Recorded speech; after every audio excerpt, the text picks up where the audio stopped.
Hey everybody, I'm Sean. And I'm Steph. And we right here are Rampant Design. Welcome to episode number 5 of Running Rampant, a show that takes you behind the scenes of Rampant Design, talks a little bit about what it's like to run a small business, and we open ourselves up to questions from you, our fine friends around the internet. Yay. On today's episode, we're talking about projects, burnout, and ideas. Ka-chow.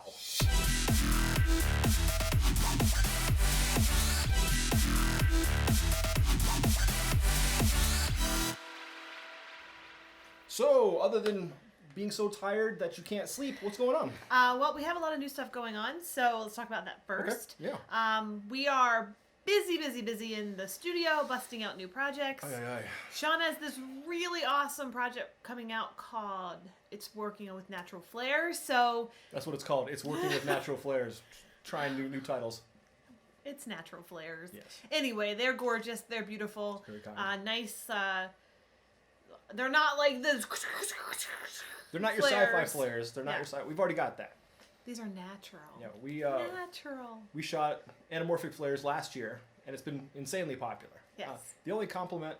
That would be weird. The only compliment we've gotten. I'm exhausted. The only comment we've gotten is that people want more of them, and they also want natural flares because there's times where you're shooting a lifestyle scene with a family or people in a picnic, and then you got Abrams flares. Yeah, it doesn't work that way. So they said, hey, since you're shooting flares and I like your flares, could you do some natural flares? And the answer to that is yes, and it's rendering right now. It's cooking as we speak, and it's in 5K, so it's going to cook for a while.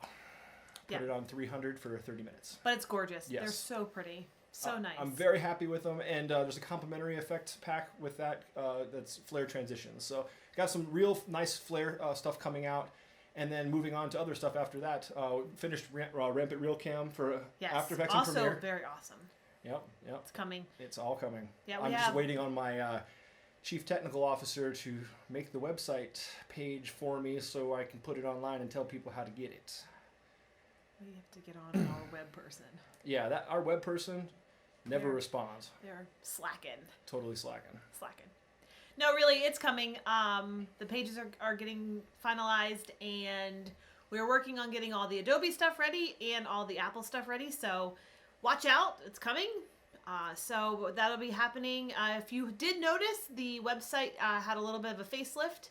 Mega facelift. We made everything so you can find it a lot easier as far as categorizing all the products into like film and light, distortion, transitions, animated mattes, that kind of stuff. So it should be really cool. And a really cool feature that we added was a search box on all of those pages. So you can type in what you want to see, like light. I like how you're explaining how a search box works. That's good. That's good. There's always been a search box, but Stefanie made these amazing category landing pages. So she's broken up the site into categories and subcategories that we felt made sense to us, and of course our beta team helped out. If you were part of our Facebook user group, not our Facebook page, but our Facebook user group, you were heavily involved most likely in the revamp. Stefanie and I asked a bunch of questions, got a lot of people's input, and one of the things was a better search functionality. So Stefanie did it. I mean, that's, whenever something needs to be done, we do it. The problem is it's just us, and the list is that long. Santa's list is not nearly as long as our list, but I won't trade it for anything. Our list just keeps getting bigger. That dude just got to do a job once a year. So yeah. So anyway, there's a brand new website. All thanks to Stefanie and to our Facebook user group. So for all of you who have participated in that comment, in that thread, thank you. Thank you. Can't thank you enough for that. That was great. So that leads to our next topic, burnout. We are burned out. Preach on! To the max. Preach it. We are so tired. This is pretty much the norm for us when it comes to the NAB push. Tell people what NAB is. Oh, NAB, if you don't know, is the National Association of Broadcasters show that happens in Vegas every year. It is the largest video conference in this country. There's other similar in other countries like IBC in Amsterdam and BVE, which is in London. Mm-hmm. So, but this is the United States. I think it's North America's biggest. SIGGRAPH is pretty huge as well, but I think NAB Show takes it. It's a little bigger. I think NAB Show's the biggest. It's a little bigger. So it's always a big push. for new stuff. All the companies coming out, so we're just a little guy trying to make it in there, but we try to push ourselves. It's a sort of it's not really anybody else forcing us to. It's sort of on our own. We just try to. Well, okay. Here's the deal. In the last 4 or 5 years, NAB has become this thing where there's only one question that every press person asks you: what's new? They're not necessarily familiar with what isn't new, but that's the only question, and that has only happened because of the nuclear arms race between companies like Blackmagic and Red and Canon.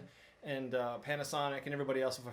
Sony. If I forgot your camera manufacturer, it's not that I don't love you. It's just that there's so many of you. And now it's who. Last year it was who had the biggest or baddest drone. This year is absolutely going to be VR. And augmented reality and things like that. So it's always like, I've got to have the newest and the greatest.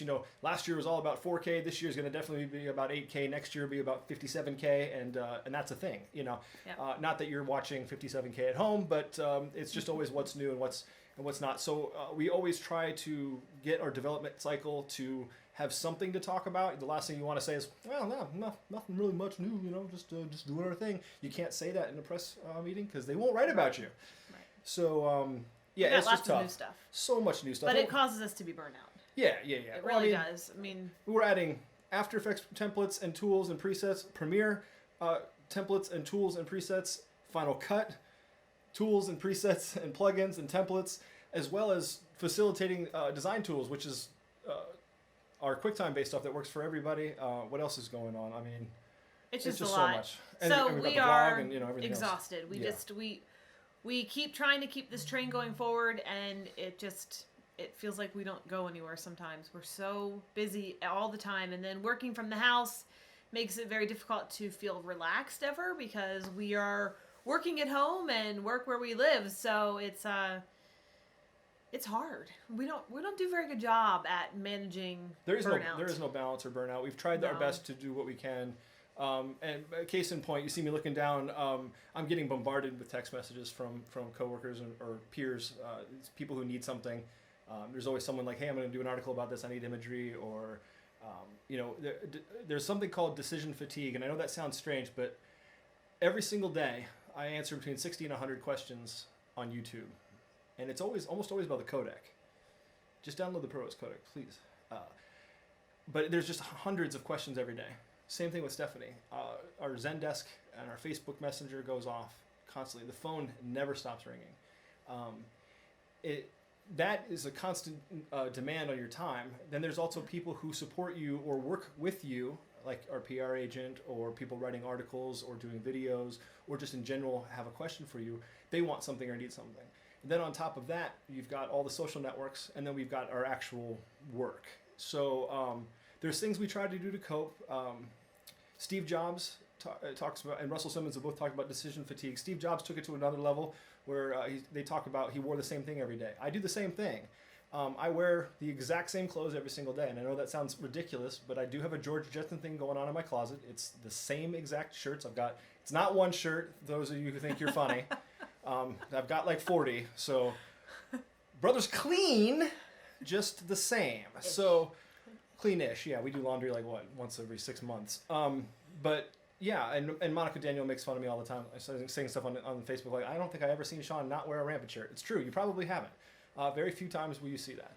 But that's to keep one less decision out of my head. Decision fatigue is a real thing. You can only make a finite number of decisions every single day, so you try to reserve that. I mean, to the point where like we don't even talk about meal times or dinners or. No, if we ask each other what would you like for dinner, it's like this. I don't want to talk about it. I just don't. I don't. It's always right in the middle of like she's doing crazy code in Final Cut or web code, or I'm in the middle of a thought process.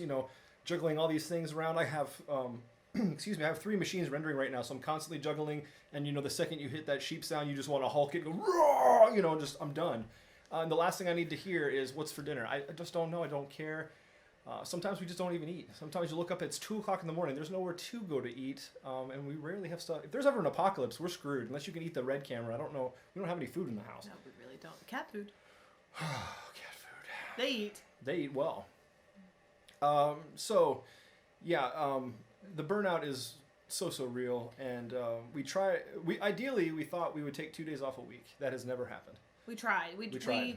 Well, sometimes we'll get one day, but then it becomes half a day, and then It's it more like a becomes quarter 2 day. hours Yeah. that we are gone. Like we'll go to Universal real quick and ride Men in Black because we're both very, very competitive, and I always win. So we'll do that. Name one time you've won a Men in I've Black. won a few times. Yeah, in reality though. I've not, won a few times. Yeah, okay. A few. I'm not saying all the time, Right. but a few. Yeah. But see, anyway, we like to have fun that way when we can. But you're talking about half hour out, go to the back of the park, ride the ride once or twice, come back 2 hours later, and then by that time, I mean, I'm getting notifications right now. It's just constant. So don't really have a whole lot of time for free time. We need to be better at that. But We do. We're trying. It's supposed to be a goal, but Yeah. it's very difficult. We're still learning how to manage that, and we exercise and do all this stuff, trying to keep everything. But even that, trying to find time to work out, even if it's just a half an hour, is usually happens around 6 a.m. It's very difficult, and so you're squeezing in all these things that you're supposed to do, but it's so hard, and we haven't found a balance yet. Well, I we're mean, trying. perfect example. We're in the middle of production on several different projects. I was lucky enough to have a friend send me some glass. I had another friend send me another Mac. So I would be foolish to not use those things. But by adding those to my workflow, I've now added more time of other things that need to be taken care of. So, for example, yesterday I woke up at 3 o'clock in the morning, went to bed at a little past 12, like 12:30 or so. Mm-hmm. Got up at 3 a.m., went straight into the studio, our garage, and shot. Came out of there with a bunch of footage, put it in one of the machines, started churning it out, transcoding red files is always a lot of fun, and while maintaining renders for the other projects, so it's just constant. So on a day where you wake up at 3 a.m. and you're working nonstop, by 6 p.m. you're exhausted. By midnight you're delirious. So, and that's just my life, especially when we're in production for a lot of things. So, you have to make use of the time that you got. 3 months from now, I'm not going to want to be in my garage because it's going to be 125 degrees. So I'm trying to get things done. I have such a master plan of what I want to get done, and until the day happens where we have other employees, it's just on us. Yeah. So we will stay with burnout. Yeah. For now, we're just dealing with the burnout. Hopefully, we can get some time off and time away, but it doesn't happen very often. Anyway, let's get to some more happy news. Yes. Something really amazing happened the other night and really made our day. So we have to give a huge, big, humongous shout out to Rose. Thank you, Rose, for your video. Rose actually created a video to ask us about a product that she would like to see us produce, and we love the idea. Sean's super excited about doing it, so thank you very much for the video, and thank you for taking the time to write us, not just write us, video yourself and ask us a question. That was amazing, and we are super honored that you did that, and it was made our night. It really did. So thank you so much for that. Yeah, look, for all of us, it doesn't matter what you do. Time is our most valuable asset, and I will argue anyone about that.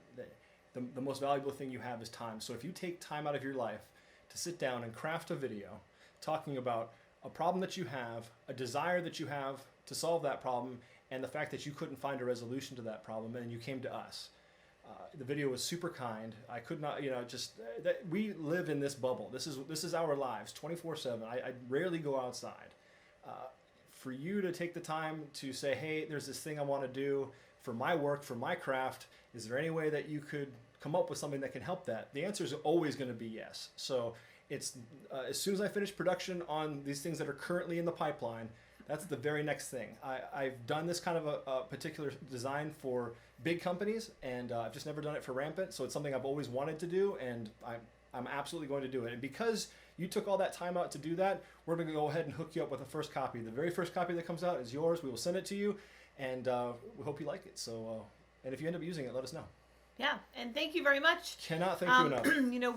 We do this company. Sean and I are both editors and artists, and we do this for all the other artists and editors and everybody that does video out there. So, thank you for letting us know what you would like, and if you would like something, please let us know. You don't have to necessarily send us a video. Send us a comment. Put a comment here.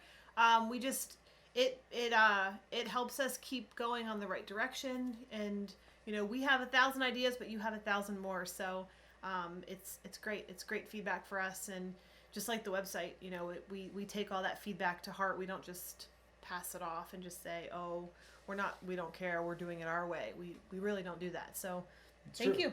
Yeah, I mean, thank you for Yeah. always reaching out. We love hearing from you, positive, negative, constructive. Even when people throw temper tantrums, we still read it. We you do. know. So it's awesome just hearing from you, and like Stefanie just said, we are here to facilitate a slightly easier life for you as an editor or a video designer. So if there's something we can do to make your life a little bit easier, shave off some time so you can go spend time with your family or go do something else or take your project up to the next level, if we can help you with that in any way, that's our job. That makes us happy. So thank you so much, Rose. That was awesome. Thank you, Rose, very much. For the rest of you, hit us up on YouTube, on Vimeo, on runningrampant.biz, on Instagram, on SoundCloud, on Snapchat. We're everywhere. We're Twitter. We have 2 Facebook pages, one actual page, one group. Hit us up whatever your favorite social media method is. Hit us up and we're there. I mean, I just was shocked that we got this video on YouTube and they were talking to us. Like, that's us. That was pretty wild. So thank you, Rose. You made our day. It was in the middle of a really hectic day that we got your message, and you totally made our day bright. So thank you. You actually put some happiness in our life, and we're going to do our best to return the favor. Yes. So that's pretty much it for the week. We are just going to continue busting out these projects and hopefully have up by next week the Adobe and Apple template places to go. All depends on that web person. Gotta get that web person I don't know what she's doing. I just don't know what she's doing. You know. So we'll get that Minesweeper on my Mac. Yeah. Or what's that jelly game with the queen? The witch or whatever. The Candy Crush. Candy Crush, yeah. So there you go. I do like Candy Crush. So anyway, all right, so we have a couple questions. Thank you again for all of your questions on all of the ways you can ask us stuff. So thank you. Keep those coming in. We have 2 this week. Our first comes out from Teditor. And Teditor asks, you guys work on multiple platforms, and I'm sure keeping up to date on the latest software updates, upgrades, and versions, etc. Have you ever had to upgrade or run updates on applications or changing out hardware altogether in the middle of a project? Is this bad to do? Have you ever lost projects or files or compromised the project at all by doing this? Oh, don't do this. Please, just as a general rule of thumb, don't do this. This is not a good situation. I've been a part of many team projects, not for Rampant, but for big companies. This never, ever works out in your favor. And sometimes it's not your fault. Sometimes you've got an IT department who has a standing order to make sure you run the latest and the greatest. Sometimes you've got someone who's been in business for 30 seconds, just got out of school. And it's like, I'm just going to click upgrade. Sometimes it's an accident. You're tired and you click upgrade, or whatever. Sometimes you just install stuff. I, as a general rule of thumb, never, under any circumstances, upgrade or do anything to my gear while I'm in production. I do that to a fault. I just upgraded the firmware on my Red, and I was many versions behind, simply because I'm in production. It's working. It's doing what I want it to do. Yeah, the firmware update might be better. Blah blah blah. It doesn't matter. I'm in production. Real quick, I did a collaborative effort with a team at a big company. I can't talk about who they are, but they have theme parks and cruise ships. Could be anybody. And they're pretty much like world dominators and fun company to work for. But a lot of the work is collaborative, so you'll typically have 1 or 2 people in-house, and the rest of people are all over the world, all over the country. And we were working on a project, and the project requisite was that we were using Element 3D, use it all the time. And at the time, we were using version 1. And somebody in-house decided that, well, there's version 2, so I'm just going to go ahead and upgrade. Didn't talk to anybody, didn't do anything. So now all of a sudden, all of our project files were not in sync, and we all had to scramble and get version 2. And this has happened before. I don't upgrade OSs. I just don't change anything. Don't ever run the OS when it comes out. That's crazy. Same with firmware. Just wait a minute, Yes, I've been in many situations where this happens, and it's never been good. And when it came to this big company deal, it wasn't just Element. They did some other things too. And it turned into a big screaming match where people are blaming each other. And of course, this person being new decides that they're going to cover their behind and blame it on somebody else. Then you got a bunch of finger pointing and things get ugly. And I'm making that very nice. This particular email thread was pretty horrifying, Don't make dramatic changes, and by all means, take responsibility if you do something. We've lost many projects in the past as a result of this kind of behavior. It's just never a good idea to upgrade or update in the middle of production. Just if you know you're about to get into production and you know things are on the horizon or have already happened and you want to be running the latest and the greatest, then by all means do your research, read the notes, go on forums, ask people on your social networks if they're running that, if they've run into any issues, find out all the known issues, and if it still works within the parameters of your project, then go ahead and update before pre-production. Mm-hmm. Clicking update during production is going to only cause you grief. Gosh, I remember I can tell so many war stories on that. It's just bad. Same thing happens with the web design. Yeah, I wait to the very last second I basically have to be forced into updating any kind of things for the web. So the only thing that we get lucky is we use WP Engine, which I cannot say enough good things about that company. They are amazing.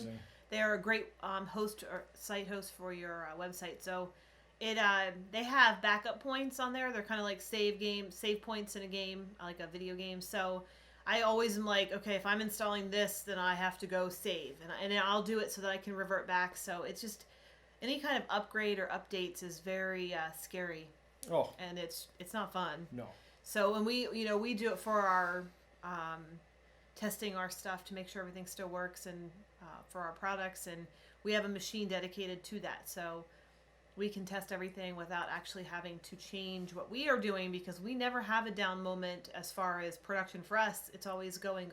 So before we change anything or update anything, we check it out on our test machine and see what it does, and then it goes to our beta team. Right, and then we send it out to everyone else. So, ask your peers, go on Facebook, go on social media, and ask them, what problems that you have. People are vocal about this stuff now. It's not a secret, and if something's going wrong, you'll know about it. And so, for sure. But wait a little while before you update, if you can. Good question. Yeah, great question. But by and large, I'm sure there is an exception to this, but I truly just avoid this like the plague. I just try to stay away from upgrading or firmware updating or software upgrading or anything during production. It's just super problematic. Yep. So what's our next question? All right, our next question is from AV Films, and AV Films asks, one of my biggest concerns is funding. What is the best way of getting funded, and what method do you use? This is a great question. This is a cool question, but I'm really on one side of this. Well, first of all, there's lots of ways to get funded. Absolutely. Lots of ways. Absolutely. I mean, you have everything from going out to get a traditional loan, or you can get a partner. You can get a percentage partner into your company, and they can give you money that way. You can host it all yourself, fund it all yourself, and be self-funded. There's crowdfunding, like Kickstarter, that kind of stuff. So there is a ton. PayPal even has loans now that's called working capital. They do. Yep. There are a ton of ways to actually get money. We will tell you our way, how we do it, and then some of our experiences with that. You can go with that. All right. So, yeah. I personally, if you're a fan of Film Riot, Ryan Connolly talks about this a lot, and he's self-funded. And that's super admirable that entire company, Triune, Film Riot, everything's 100% funded by them. I'm on the same wavelength. I believe in self-funding. I think anytime you bring somebody else into the mix, things get messy. We personally have never partnered with anybody or had an investor opportunity that hasn't gone south very quickly. With their money and their ideas comes a giant knife in my back. It's just how it is. People will seem very eager and helpful in the beginning and turn disingenuous pretty quickly. That's my own experience. I don't like investors. I don't like people who tell you that, you partner with me and I've got, all these connections and money and we're all going to be rich. I'm here to this day, 6 years later, I am not rich and I am worse for wear. So I personally cannot stand financing and investing. That being said, there are people out there who want to jump in the game and they want to jump in the game quickly, so they think fast money is the way to go about it. There's always a trade-off. If someone gives you money, you owe them something. And it's usually more than just one thing. And no matter whether or not you have a contract or not, people are going to violate that contract. Expectations, people will just make things up and have an alternate reality in their head and think that you said something or you did something when in reality you may not have. for me, it's an unnecessary evil. Someone's going to be behind you, cracking the whip, telling you that you need to do this and you need to do that. And, well, my money is in here, so I get a say.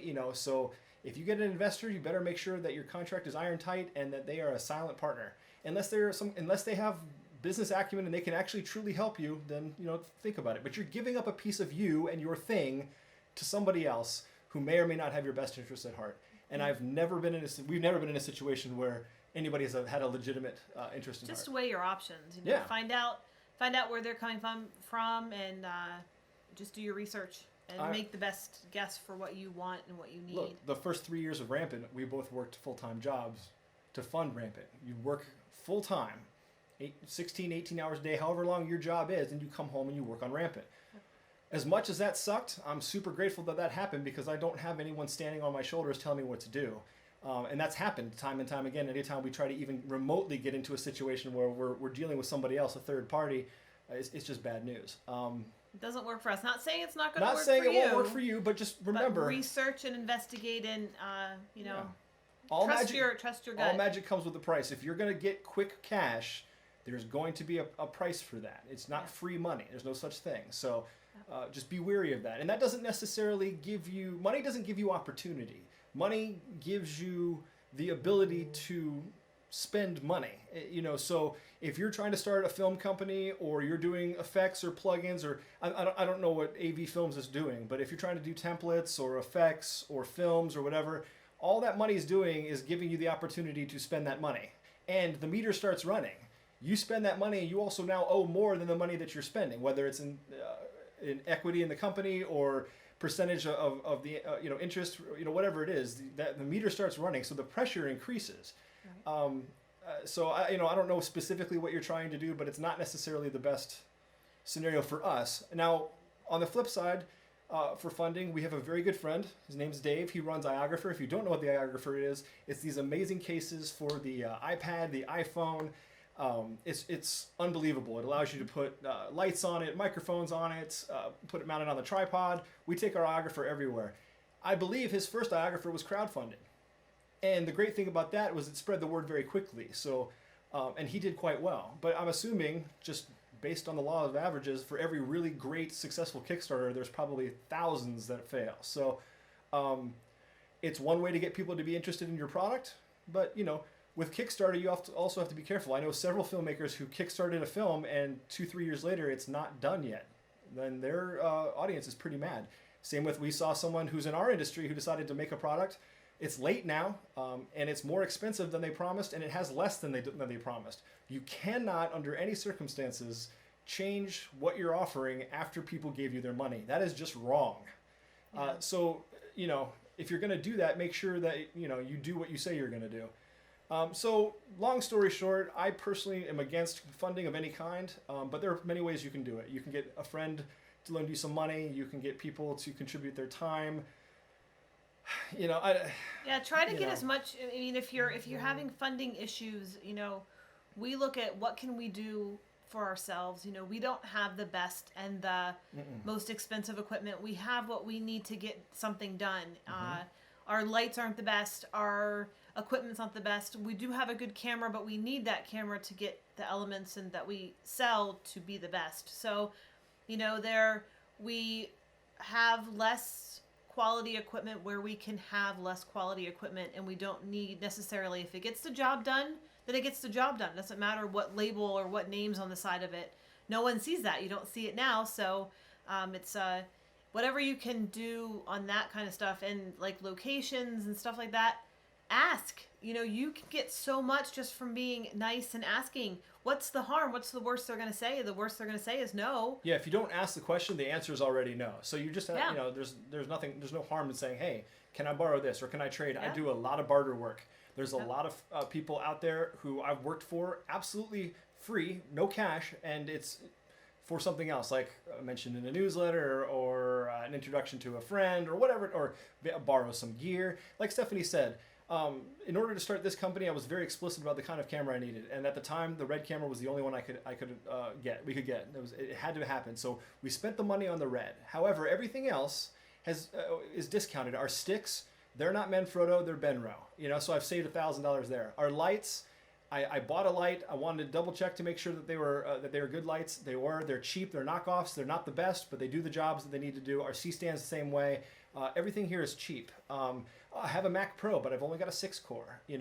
I've got a bunch of storage, but they're all handmade RAIDs and cheap stuff until we could afford to upgrade.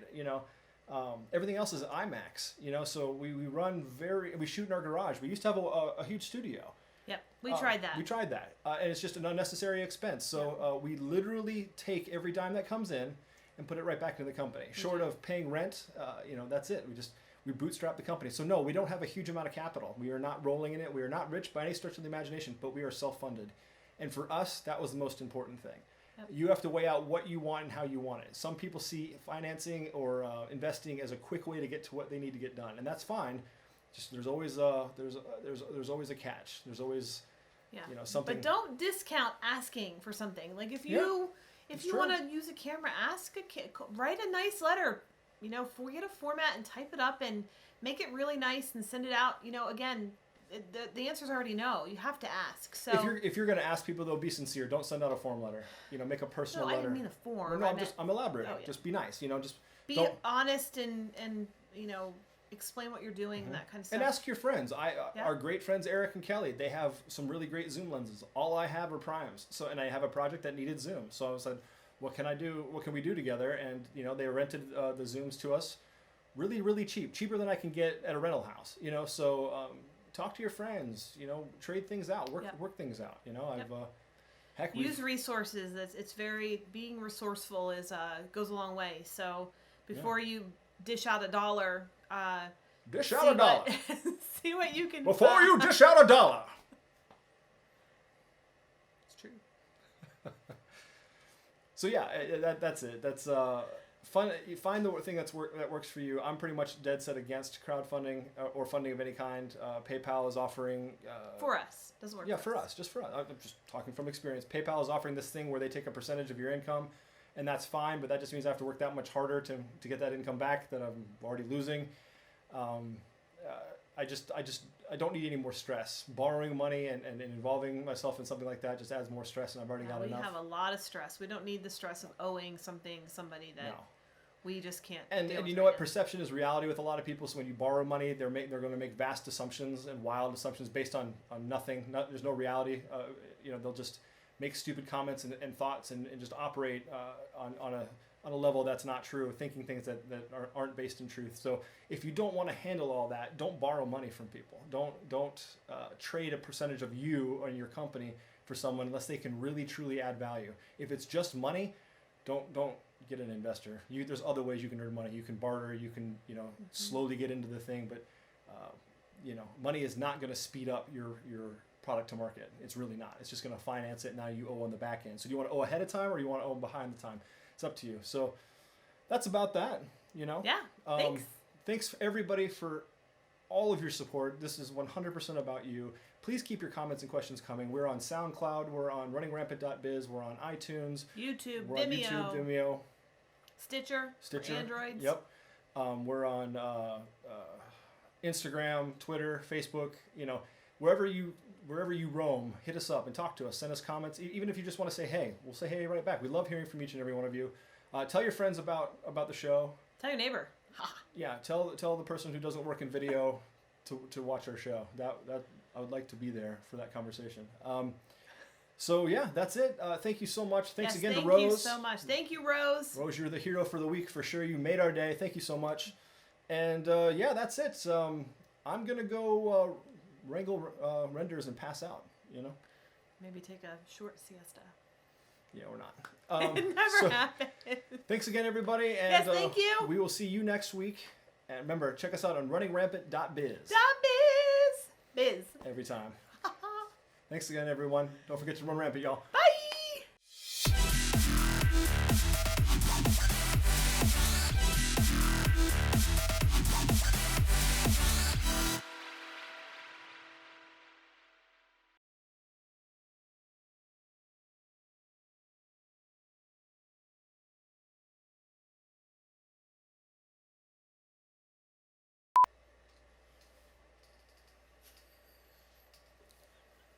I wish I knew how to do blue steel.